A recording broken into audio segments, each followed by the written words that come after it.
Hi hello வணக்கம் நண்பர்களே. கீழாநெல்லி ஆங்கிலத்தில் பைலாந்தஸ் நிரூரி எனவும் அழைக்கப்படுது. பல்வேறு ஆரோக்கிய நன்மைகளை கொண்டது. உடல்ல ஏற்படக்கூடிய புண்களை ஆற்றுது. சிறுநீர்ப்பாதை கற்களிலிருந்து குணமளிக்குது. இந்த கீழாநெல்லி இந்தியாவில் தோன்றியதா சொல்லப்படுது.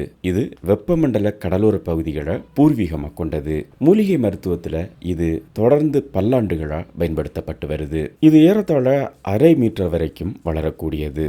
1 வருடம் வரைக்கும் இது வளரும். இந்த செடி முழுவதுமா மருத்துவ பயன்பாடு கொண்டது. நம்ம இந்தியாவில் எல்லா பகுதிகளிலும் காணப்படுது.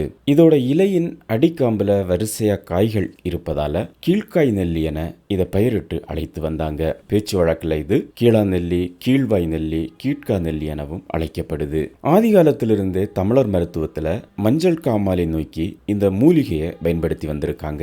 மஞ்சள் காமாலை சிறுநீரகம் சம்பந்தப்பட்ட நோய்கள், குடல் புண், தொண்டை சம்பந்தப்பட்ட நோய்கள், வயிற்று வலி, அதிக உஷ்ணம், கண் நோய்கள், மாதவிடாய் கோளாறுகள், பசியின்மை பிரச்சனை, தோல் நோய்கள், தோல்ல ஏற்படக்கூடிய தீராத புண்கள், வீக்கம், இப்படிப்பட்ட பல்வேறு நோய்களுக்கு மிக முக்கிய மருந்தா இது ஆதி காலத்திலிருந்தே பயன்படுத்தப்பட்டு வந்திருக்கு. இந்த கீழாநெல்லியில பொட்டாசியம், வைட்டமின் சி, இரும்பு சத்து, மினரல்ஸ், கார்போஹைட்ரேட் அடங்கி இருக்கு. இந்த கீழாநெல்லி கல்லீரல் ஆரோக்கியத்திற்கு மிகவும் முக்கியமானது. கல்லீரல் ஏற்படக்கூடிய எந்த விதமான பிரச்சனைகளையும் இது குணமாக்கக்கூடியது என சொல்லப்படுது. முக்கியமா இது கல்லீரல்ல புற்றுநோய் வராம தடுப்பதாகவும் சொல்லப்படுது. மதுபோதைக்கு அடிமையாகி இருக்கிறவங்களை மீண்டும் இயல்பு வாழ்க்கைக்கு கொண்டு வரவும் இந்த கீழாநெல்லி உதவுது. கீழாநெல்லி அஜீரணம் மற்றும் அமிலத்தன்மையை குறைக்குது.